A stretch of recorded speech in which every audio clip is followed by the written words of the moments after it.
ওকে, বলতেছে কি যে এ কনসার্ন মানে একটা মালিক পক্ষ হ্যাজ টু ডিপার্টমেন্ট, দুটো ডিপার্টমেন্ট আছে এ আর। সিম্পল কথা, ফ্রম দ্য ফলোইং পার্টিকুলার্স, আমরা আজকে এই চ্যাপ্টার এটাই শেষ করে দিব, হ্যাঁ ক্লাসে। From the following particulars find out the departmental gross profit only for gross profit বের করতে বলছে। বলেন, আমার কি এখানে ট্রেডিং অ্যাকাউন্ট বলছে নাকি ইনকাম স্টেটমেন্ট বলছে? ইনকাম ইন স্টেটমেন্ট বলছে। কিস ভালো করে বলেন। ভাই কিছুই দেখাই বলা যাচ্ছে নেই। বলে নাই, তাহলে ফাইন্ড মানে আউট ট্রেডিং আসলে অ্যাকাউন্ট। ডিপার্টমেন্টাল গ্রস প্রফিট মানে প্রত্যেকটা ডিপার্টমেন্টের গ্রস প্রফিট চাইছে, কি চাইছে? গ্রস প্রফিট চাইছি।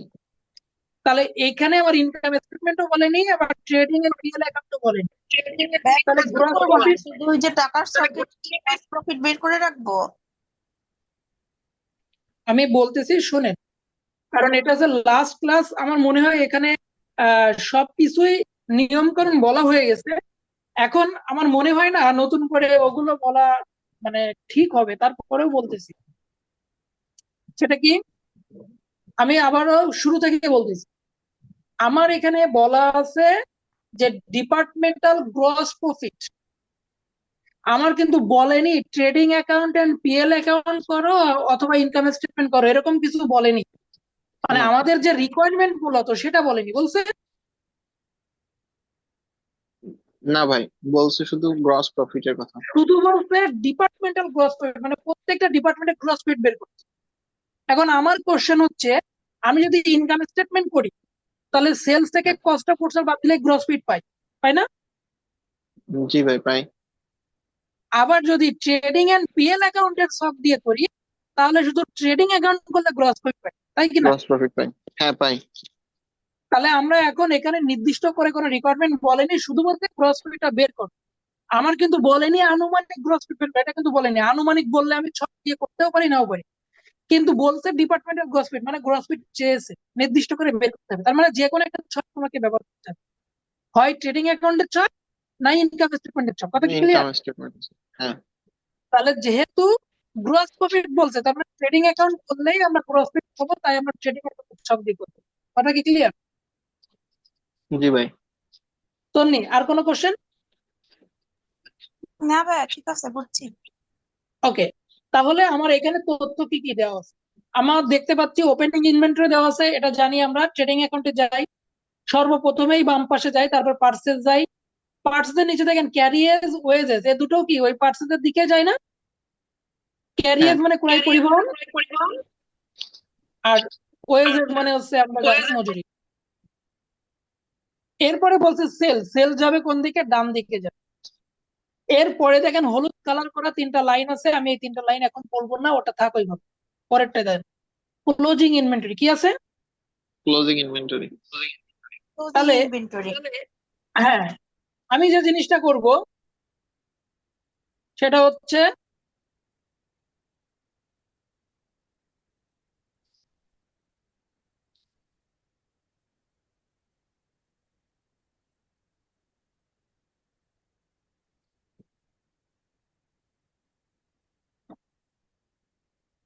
খেয়াল করতে হবে।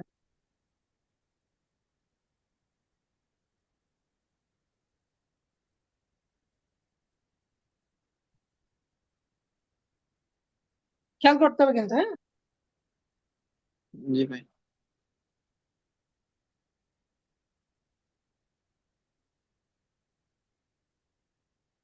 এবার খেয়াল করেন, আমরা যে তথ্যগুলো পড়লাম এই তথ্য দিয়ে আমাদের বলেছিল একটা কনসার্ন মানে একটা মালিক পক্ষ বা কর্তৃপক্ষ আছে যাদের কি করতে হবে, ডিপার্টমেন্টাল ট্রেডিং অ্যাকাউন্ট করবো। কারণ ওরা বলছিল departmental gross profit, gross profit বের করতে গেলে ট্রেডিং অ্যাকাউন্ট করতে হয়।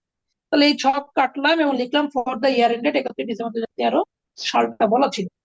এবার আমি দেখতে পাচ্ছি এখানে বাম পাশে আমরা ডেবিট আর ডান পাশে কি লিখবো? ক্রেডিট।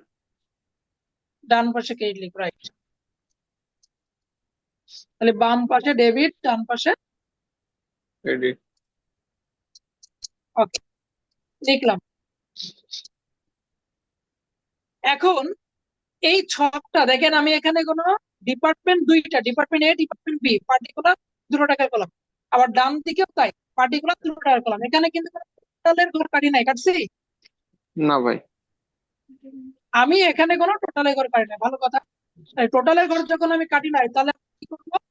আমি প্রত্যেকটা ডিপার্টমেন্টে দেখতে পাবো যে সবগুলো ভাগ ভাগ করে দেওয়া আছে।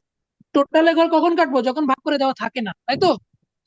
হ্যাঁ হ্যাঁ আর যখন ভাগ করে দেওয়া থাকে তখন টোটালে কোনো ঘর কাটবো না। তাহলে আমি যাই এবার মেইন অঙ্কে। এই দেখেন এখানে ওপেনিং দুইজনের টাকায় দেওয়া আছে, পার্সেস দুইজনের টাকায় দেওয়া আছে, ক্যারিয়ার দুইজনের টাকা আছে, ওয়েজেস দুইজনের টাকা, সেলস দুইজনের টাকা। সেলস আবার নিচে ক্লোজিং সবই দুইজনের টাকা করে ভাগ করে দেওয়া আছে না? জি ভাই, হ্যাঁ আছে। তার মানে টোটাল সবগুলোই লাগতেছে না। ভাগ করে দেওয়া আছে, তার মানে কোনো টোটালের ঘর আমি কাটবো না। ওকে, হ্যাঁ তাহলে প্রথমে আছে ওপেনিং ইনভেন্টরি 30,000 18,000, এটা বসবে ট্রেডিং অ্যাকাউন্টের ডেবিট দিকে। তাহলে বসালাম এই ওপেনিং ইনভেন্টরি, প্রথমে বসালাম ডেবিট দিকে। টাকা হচ্ছে 30,000 আর কত? 18,000। 18,000। 18,000। ওকে, নেক্সট যাব। নেক্সট বলছিল পার্সেস, 38,000, 1,38,000 আর 1,02,000। তাহলে এটা আমার ডেবিট দিকে বসবে, এই হলো পার্সেস, এই পার্সেস। 38,000। আর 1,38,000 আর হচ্ছে 1,02,000। 1,02,000। 1,02,000। ওকে, নেক্সট। পরবর্তী বলছে দেখেন ক্যারিয়েজ। ক্যারিয়েজ মানে পরিবহন। কি পরিবহন? ক্রয় পরিবহন। ঠিক আছে, হ্যাঁ তাহলে ক্রয় পরিবহন একটা ডিরেক্ট এক্সপেন্স, মানে পার্সেসের দিকে যাবে। তাহলে পার্সেসের নিচে ক্যারিয়েজ লিখলাম, আর টাকা বসাবো 3,000 3,000। ঠিক আছে। হ্যাঁ ঠিক আছে। ওকে, এরপরে আমরা যাই। এরপরে বলছে ওয়েজেস। ওয়েজেস মানে মজুরি। মজুরি 18,000 আর 12,000। তাহলে এই যে ওয়েজেস, এটাও যাবে আমার ট্রেডিং অ্যাকাউন্টের ডেবিট দিকে। এই ওয়েজেস লিখলাম 18,000 আর লিখবো 12,000। 12,000। 12,000। ওকে, একদম। হ্যাঁ জি তারপরে ভাই। যাই। তারপরে যে হলুদ কালার করা যে 3টা লাইন, এটা আমি বাকি রাখলাম। লাস্টে 2 লাইন দেখেন, ক্লোজিং ইনভেন্টরি। ক্লোজিং, সরি, ডান দিকে সেলস আছে এখানে। এই যে প্রথমে সেলস আছে এখানে, 2,10,000, 1,68,000। এটা কি ডান দিকে যাবে না? জি ডান ভাই, দিকে ডান যাবে। দিকে যাবে। এই সেলস 2,10,000 আর 1,68,000 আমি বসাই দিলাম এখানে। হুম। আরেকটা হচ্ছে যে ক্লোজিং। তাহলে ক্লোজিং কয়টা আছে? একটা পার্সেস গুডস, একটা দুটো ফিনিশ আছে। গুড, দুই ধরনের ফিনিশ না? গুড। হ্যাঁ তাহলে দুটোই যাবে কোন দিকে? ক্রেডিট দিকে। তাহলে এই দেখেন নিচে আমি লিখলাম ক্লোজিং ইনভেন্টরি, ওই পার্সেস গুড, ফিনিশ গুড যেভাবে বলছিল সেইভাবে, এবং ওদের টাকাটাও ঠিক সেইভাবে লিখছি, 6,750। একটা কথা বলবো হ্যাঁ, ভাই। বুঝিনি, বলেন। ক্লোজিং ইনভেন্টরি যে পার্সেস গুড আর ফিনিশ গুড, এই দুটাই কি ক্লোজিং ইনভেন্টরির টাকা? হ্যাঁ, ক্লোজিং ইনভেন্টরিকে তো বলেই দেওয়া আছে, এই যে ক্লোজিং ইনভেন্টরিতে কোলন দিয়ে আন্ডারলাইন করে, দুই ধরনের ক্লোজিং ইনভেন্টরি, এক ধরনের না, দুই ধরনের। ও আচ্ছা। আচ্ছা, মানে ভাই এতদিন তো ক্লোজিং ইনভেন্টরি এক ধরনেরই দেখছি, তাই আর কি অন্যরকম এক ধরনের দেখছেন, কিন্তু আমি হুম। হ্যাঁ এখনই ভাই বলবো, এখনই বললে আপনি 4 ধরনের মনে করতে পারবেন। ক্লোজিং ইনভেন্টরি এখন বললে আপনি 4 ধরনের মনে করতে পারবেন। বলবো? হ্যাঁ ভাই বলেন। ভাই একটু শুনি। ওকে, ওকে। আমরা যখন ইন্টারমিডিয়েট সেকেন্ড ইয়ারে পড়তাম, তখন ভ্যাটের একটা চ্যাপ্টার ছিল। ইভেন হ্যাঁ ওই ছিল। সেকেন্ড ইয়ারে আমাদের ট্যাক্সে মূসক মানে মূল্য সংযোজন কর নামে একটা চ্যাপ্টার ছিল, ছিল না? হ্যাঁ জি ছিল। ভাই। তো সেই ভ্যাট বের করার ওই অঙ্কে আমরা প্রথমে লিখতাম প্রারম্ভিক মজুত পণ্য, ইংলিশে বলতাম ওপেনিং র মেটেরিয়াল, তার সঙ্গে যোগ করতাম পার্সেস অফ র মেটেরিয়াল, এর থেকে মাইনাস করতাম ক্লোজিং র মেটেরিয়াল। তাহলে এইটা হলো ক্লোজিং ইনভেন্টরি, এটা র মেটেরিয়াল। এরপরে আমরা ডিরেক্ট ম্যাটেরিয়াল যোগ করতাম, তারপরে অফিস মানে ফ্যাক্টরি ওভারহেড যোগ করতাম, মানে ডিরেক্ট ওভারহেড যোগ করলে আমরা পাইতাম প্রাইম কস্ট, তার সঙ্গে ফ্যাক্টরি ওভারহেড যোগ করলে পাইতাম ওয়ার্ক কস্ট। এই ওয়ার্ক কস্টের সঙ্গে আমরা যোগ করতাম প্রারম্ভিক, মানে বাংলা যদি ইংলিশ যদি বলি, opening or in process, opening or in work in process. Process. Process. Right, মানে চলতে যাচ্ছে, হ্যাঁ প্রারম্ভিক পরে চলতে যাচ্ছে। এবার less closing or in closing. Process, এইটা করলে পাইতাম cost of goods manufacture. Manufacture. হ্যাঁ, তারপরে আমরা যোগ করতাম ওপেনিং ফিনিশ গুড, লেস করতাম ক্লোজিং ফিনিশ গুড। এই কি মনে করতে পারতেছেন? তাই বলেন। হ্যাঁ ভাই সব জি ভাই। মনে আছে। তাহলে এই যে কতগুলো ক্লোজিং ইনভেন্টরি পাইলাম, এই সেইগুলোই আমার এখানে আছে। ওকে, ও আচ্ছা। হ্যাঁ ওকে, মানে আমরা ওইভাবে কখনো এখানে ব্যবহার করি নাই, তো এই জন্য আমাদের কাছে কেমন একটা লাগতেছে এই আর কিছু না। তো যাই হোক, আমরা সামনে আগাই। আমাদের এই মাঝখানে 3টা লাইন বাদ দিয়ে কি সব হয়ে গেল বলেন? হ্যাঁ, হয়েছে। এই অঙ্কটা 10 মার্কের, বিশ্বাস করা যায়? এই 3টা লাইন বাদে আমার সময় লাগছে মাত্র 2 মিনিট। এবার এই 3টা লাইনে সময় লাগবে আর 2 মিনিট, যদি আপনি পারেন। আর না পারলে হয়তো বোঝাতে লাগবে 10 মিনিট, কিন্তু বসাতে লাগবে সর্বোচ্চ 1.5 থেকে 2 মিনিট।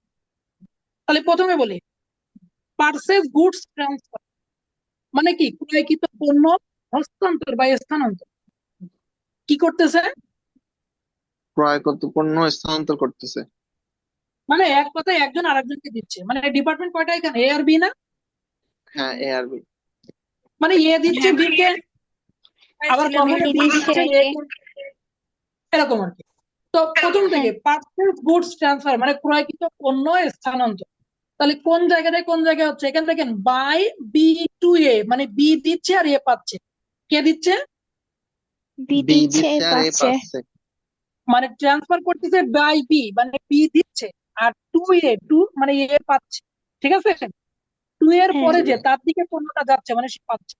তাহলে বি দিচ্ছে আর এ পাচ্ছে। এবার আপনি বলেন, 15,000 টাকার পণ্য বি দিল, তাহলে কোন দিকে বসবে? বি এর, বি এর ক্রেডিট হবে। বি এর মানে যে ক্রেডিট দিকে। দিবে তার ক্রেডিট দিকে, যে পাবে তার ডেবিট হ্যাঁ, দিকে, এটাই না? জি ভাই। তাহলে দেখেন, বি দিচ্ছে তাই 15,000 টাকা ক্রেডিট দিকে বসবে। আর পাচ্ছে কে? এ পাচ্ছে। তাহলে এ পাচ্ছে, তাহলে এর কোন দিকে বসবে? এ ডেবিটে বসবে। ডেবিট দিকে। এই দেখেন, আমি বসালাম বি এর ক্রেডিট দিকে 15,000 আর এ এর ডেবিট দিকে 15,000 বসাইছি, বলেন। জি ভাই। তাহলে এটার নাম কি ছিল? এটার নাম ছিল পারচেজ গুডস ট্রান্সফার। এর নাম কি ছিল? Purchase good transfer. Purchase goods transfer. আমি একটু দেখেন, এটার নাম ছিল পারচেজ গুডস ট্রান্সফার। ভাই, এরকম তো আমরা সমন্বয় করছি না আগের অঙ্কে? সমন্বয়? হ্যাঁ ভাই এরকম সমন্বয় করছি না আমরা আগের অঙ্কগুলোতে? হ্যাঁ হ্যাঁ, সেই সেই সমন্বয় গুলো মিলে এখানে percentage দেওয়া আছে। পরে তোর নিয়ে একটু মিউট হও। সমন্বয় গুলোর জন্য গুলো মিলে আমার এখানে ছকের মধ্যে সব দেওয়া আছে, ঠিক আছে? হ্যাঁ, ওকে, তাহলে আমরা এই প্রথম এন্ট্রিটি বুঝলাম কি, যে বাই বি টু এ 15,000 টাকা। হ্যাঁ ভাই, বুঝছি। জি ঠিক ভাই। ওখানে দেখেন বলছিল বাই এ টু বি, এবার এ দিচ্ছে বি পাচ্ছে 12,000 টাকা। এ দিচ্ছে আর কে পাচ্ছে? বি পাচ্ছে। এ দিচ্ছে আর বি তাহলে পাচ্ছে। এ তাহলে যে এ পরে ক্রেডিট থাকবে আর সে বি পাবে। ডেবিট। রাইট, এ ক্রেডিট আর বি বি ডেবিট। দেখেন তো ডেবিট। ঠিক আছে কিনা? হ্যাঁ, ঠিক আছে। বুঝছেন এই পর্যন্ত সবাই? হ্যাঁ ভাই, বুঝছি। ওকে, এরপর দেখেন ঠিক সেম ভাবে আবার লেখা আছে ফিনিশ গুডস ট্রান্সফার। কি লেখা আছে? Finish good finish transfer. Goods transfer. দেখেন তো একই রকম লেখা না, by B by to A, B মানে বি টু এ। দিচ্ছে আর এ বি পাচ্ছে। দিচ্ছে আর এ পাচ্ছে। হ্যাঁ। তাহলে এখন বি দিচ্ছে কয় টাকার পণ্য? 52,500 টাকার পণ্য না? হ্যাঁ, এটা যা জি ভাই। বলছে ক্রেডিটে। তাহলে বি এর ক্রেডিট দিকে বসাবো 52,500। কত টাকা বসাবো? 52,500। 52,500। আচ্ছা, বসালাম এই যে 52,500 টাকা। আর ডেবিট দিকে বসাবো কার? এর না? এ এর ডেবিট দিকে ডেবিটে। বসাবো। এই যে 52,500 বসালাম। হ্যাঁ। হ্যাঁ। এবার বলেন কে পাচ্ছিল এটা? এ দি মানে বি দিচ্ছিল, এ পাচ্ছিল। নামটা কি? Finish good transfer. কি নাম? Finish good transfer. Finish finish good good transfer. Transfer. Finish good transfer. দেখেন তো আমি নামটা ঠিকঠাক লিখতে পারছি কিনা? হ্যাঁ।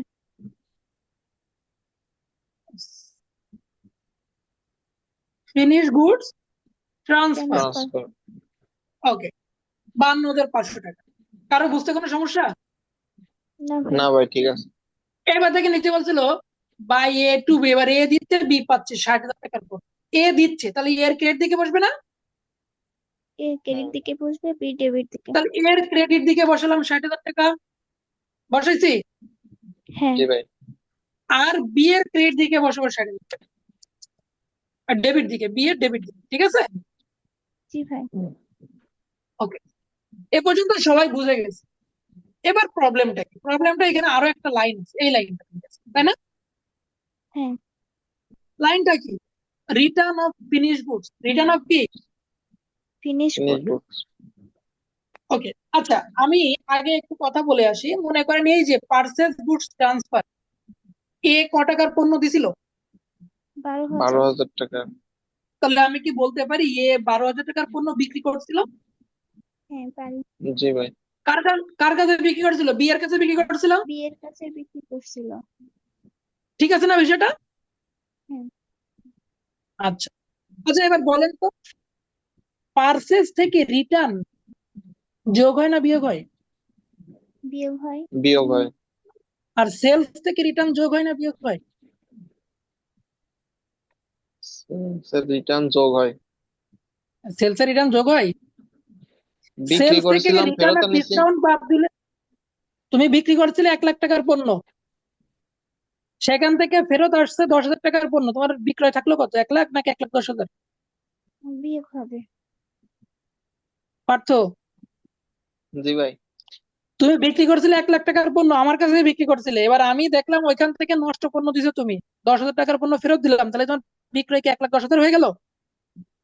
না না তাহলে কি হলো? কথা বলে না। তাহলে ভাই, বিয়োগ তুমি বুঝতে হবে। আমার পারিনি কাছে আপনার 1 লাখ, কথাটা। এটা বিয়োগ বুঝতে হবে পারোনি? ভাই আবার একটু বলেন। বলছি, তুমি আমার কাছে 1 লাখ টাকার পণ্য বিক্রি করছিল, 1 লাখ টাকার মনে করো মোবাইল বিক্রি করছিল আমার কাছে 1 লাখ টাকা। ওখান থেকে আনার পরে আমি দেখলাম একটা মোবাইল নষ্ট, 10,000 টাকার একটা মোবাইল আমি পরে ফেরত দিয়ে দিলাম। তুমি বলো, তুমি কি বলবা, রুবেল ভাইয়ের কাছে বিক্রি করছে কি 1 লাখ টাকা না 1,10,000 টাকা? 1 লাখ টাকা। তাহলে আমি যে তোমার কাছে ফেরত দিলাম, তাহলে কি হলো সেটা? সেটাও কি বিক্রির মধ্যে পড়ে গেল? না না, সেটা মাইনাস হবে। তাহলে কত তুমি বিক্রি করছো কত? তাহলে 90,000 বিক্রি করতেছি। এক্স্যাক্টলি, মানে তুমি 1 লাখ টাকার পণ্য বিক্রি করছিলে, সেখান থেকে 10,000 তুমি টাকা রিটার্ন ফেরত পাইছো আইছে। 10,000 টাকা, তাহলে রিটার্ন বাদ দিলে নিট সেলস পাওয়া যায়। আমরা ইনকাম স্টেটমেন্ট করার সময় সর্বপ্রথমে লিখি সেলস, এখান থেকে নেট লেস লিখি ডিসকাউন্ট, আর রিটার্ন বাদ দিলে পাওয়া যায় নিট সেলস। এটা তো আমরা জানি, জানি না? জি ভাই। তাহলে হ্যাঁ সেলস জানি। থেকেও রিটার্ন বাদ যায়, পারচেজ থেকেও রিটার্ন বাদ যায়, এই কথা কি সবাই জানেন? জি ভাই। হ্যাঁ জানি। মানে আমি যে বলতে চাচ্ছিলাম, এইখানে এই 12,000 টাকার পণ্য থেকে যদি 1,000 টাকার পণ্য রিটার্ন পাওয়া যায়, তাহলে এখানে কি রিটার্ন 1,000 টাকা বাদ দিলে 11,000 হবে নাকি সেটা 13,000 হবে? আমি এটা বুঝতে চাচ্ছি। 11,000 হবে। 11,000 হবে। তাহলে 11,000 দিক এর দিকে হয়, তাহলে বি এর এখানেও কিন্তু 11,000 হবে। কথা ক্লিয়ার? কারণ হ্যাঁ। একজন রিটার্ন দিচ্ছে আর একজন রিটার্ন পাচ্ছে, মানে দুইজনের কাছে, একজনের কাছে পারচেজ রিটার্ন আর একজনের কাছে সেলস রিটার্ন, তাই না? Sales return. হ্যাঁ হ্যাঁ। মানে রিটার্ন একবারে দুইজনই রিটার্ন, রিটার্ন হলে সেটা বিয়োগ হবে। কথা কি ক্লিয়ার? হ্যাঁ জি ভাই ভাই। ক্লিয়ার। একদম সিম্পল। মানে আমি যে উদাহরণটা দিলাম, পার্থর কাছ থেকে আমি 1 লাখ টাকার পণ্য কিনেছিলাম, এখন আমি ওখান থেকে 10,000 টাকার পণ্য ওরে ফেরত দিয়েছি, তাহলে আমি কি বলবো? আমি পার্থর কাছ থেকে কিনেছি কি 1 লাখ টাকার পণ্য নাকি 90,000 টাকার পণ্য? 90,000। 90,000 পণ। তার মানে আমি ওখান থেকে রিটার্নটা মাইনাস করে দিলাম, তাই না? জি ভাই। হ্যাঁ। তাই যদি হয়, দেখেন এই এই লাইনটা সেটাই বলছে যে return of finish goods, finish good return দেয়, কোন পণ্য রিটার্ন দেওয়া হয়েছে? Finish good. ফিনিশ গুডের তাহলে এই পণ্য। দেখেন ফিনিশ গুডস, এই যে ফিনিশ গুডস, এই যে ফিনিশ গুডস, এই দেখেন এ বিক্রি করছিল ক টাকার পণ্য? 60,000 টাকা, তাই না? 60,000 টাকার পণ্য। সেই 60,000 টাকার পণ্যই কিন্তু বি কিনেছিল, তাই না? হ্যাঁ জি ভাই। কিনছিল। এইবার যদি এখান থেকে মনে করেন এই যে বাই বি টু, এবার বি ফেরত দিচ্ছে 15,000 টাকার পণ্য এ কে, কে ফেরত দিচ্ছে? বি ফেরত দিচ্ছে। একে 15,000 তার টাকার মানে পণ্য ফেরত। বি তো কিনেছিল 60,000 টাকার পণ্য নাকি? হ্যাঁ। জি ভাই। তাহলে সেখান থেকে সে ক টাকার পণ্য ফেরত দিচ্ছে? 15,000 টাকা। 15,000। তাহলে এখানে আমি কি করবো? 60,000 থেকে 15,000 মাইনাস করবো না যোগ করবো? মাইনাস করব। মাইনাস করবো। তাহলে মাইনাস করলে এখানে থাকবে কত? 45,000। 45,000। ঠিক ডান দিকেও এখানে এসে কি বলবো? এ তো বিক্রি করছিল, এখন সে রিটার্ন পাইছে, তার মানে এটা কি, এটাও মাইনাস হবে না? হ্যাঁ। জি ভাই। কথা কি ক্লিয়ার? এ বিক্রি হ্যাঁ। করছিল, তাহলে বিক্রয় থেকে রিটার্ন মাইনাস যায়। আবার বি কিনেছিল, বি এর পার্সেস থেকে রিটার্ন মাইনাস যায়, মানে দুইজনের ওখান থেকে রিটার্ন মাইনাস করে দিলাম। কথা কি ক্লিয়ার? হ্যাঁ ভাই হ্যাঁ। ক্লিয়ার। এই দেখেন এই কাজটা আমি এখানে লিখতে, 60,000 মাইনাস 15,000 লিখছি। হ্যাঁ। জি ভাই। লেখার পরেই আমার 45,000 টাকা বের হয়েছে। ওকে, হ্যাঁ এবার ঠিক তার পরে এন্ট্রিটা দেখেন এখানে। এবার রিটার্ন দিচ্ছে কয় টাকার পণ্য রিটার্ন দিচ্ছে? 10,500। 10,500 রিটার্ন দিচ্ছে। তাহলে কিনেছিল কি এই যে 52,000 টাকার পণ্য কিনেছিল না, 52,500 টাকার হ্যাঁ পণ্য, হ্যাঁ, সেখান থেকে কয় টাকার পণ্য রিটার্ন দিচ্ছে? 10,500। 10,500। তাহলে এই যে 52,500 থেকে 10,500 মাইনাস দিলে কত থাকবে? 42,000। 42,000 থাকবে। কত থাকবে? 42,000। 42,000। এই যে 42,000 থাকবে। তাহলে এখানে কি ডান দিকেও কত বসবে? 42,000 বসবে না? 42,000 বসবে। এই জি। তার মানে দুই পাশ থেকে রিটার্ন মাইনাস করছি আমি, মানে ফিনিশ গুড ট্রান্সফার ছিল, কিন্তু সেখান থেকে ভাই কি ওটা মাইনাস না করেছি তো। বলেন? বুঝি নাই?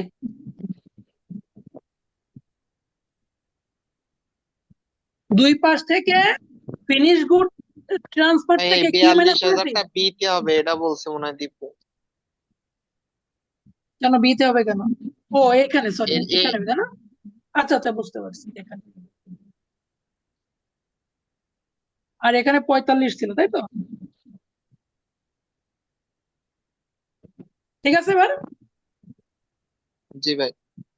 ওকে, যেটা বলছিলাম, কি বলছিলাম যেন ভুলে গেলাম, যে আমি কিন্তু এখানে ফিনিশ গুড ট্রান্সফার লিখছি। এটা কি ফিনিশ গুড ট্রান্সফারের টাকা হলো নাকি রিটার্ন মাইনাস করার পরের টাকা? রিটার্ন মাইনাস রিটার্ন করার মাইনাস পরেরটা। করার পরের টাকা। তাহলে আমি এখান থেকে লিখবো লেস রিটার্ন। কি লিখবো? Less return. কি লিখবো? Less return. দেখেন তো লিখছি কিনা লেস রিটার্ন। হ্যাঁ জি ভাই। তাহলে ফিনিশ গুড ট্রান্সফার থেকে রিটার্ন মাইনাস করার পরে যে টাকা, এটা সেইটা। এবার বাম পাশেও তাই, ফিনিশ গুড ট্রান্সফার থেকে রিটার্ন মাইনাস করেছি আমি। কথা কি বোঝা গেল? হ্যাঁ জি ভাই ভাই। বুঝছি। দেখেন ট্রান্সফারের মতো করে কিন্তু রিটার্ন হিসাব করা যায়নি। ট্রান্সফার কি ছিল? যে দিছিল তার ক্রেডিট দিকে, যে পাইছিল তার ডেবিট দিকে, কিন্তু রিটার্ন ঠিক তার উল্টো, তাই না বিষয়টা? হ্যাঁ রিটার্নটা আমরা মাইনাস করে দিব, এক কথায়। এইটা দেখলে আপনি বুঝবেন যে আমি রিটার্নটা কি করছি, মাইনাস করেছি। এটা দেখলেই বুঝবেন। এখন আমি কি করবো? দুই পার্ট যোগ বিয়োগ করবো। দেখেন ডান পার্ট যোগ করে হয়েছে এটা 3,09,750 আর 2,55,000। এটাই আমি ডান দিক থেকে এনে বাম পাশে বসালাম। এবার এখান থেকে যদি আমি মাইনাস করি, তাহলে আমার থাকে কত? 63,750। এটা হচ্ছে 63,750 কত টাকা? 63,750 আর একটা 63,000। এটা হচ্ছে প্রফিটের টাকা, যার নাম গ্রস। কথা ক্লিয়ার? জি ভাই। এই হলো আমার অঙ্ক। এটা কি অনেক কঠিন না সহজ? না ভাই সহজ। এক্স্যাক্টলি, অনেক সহজ।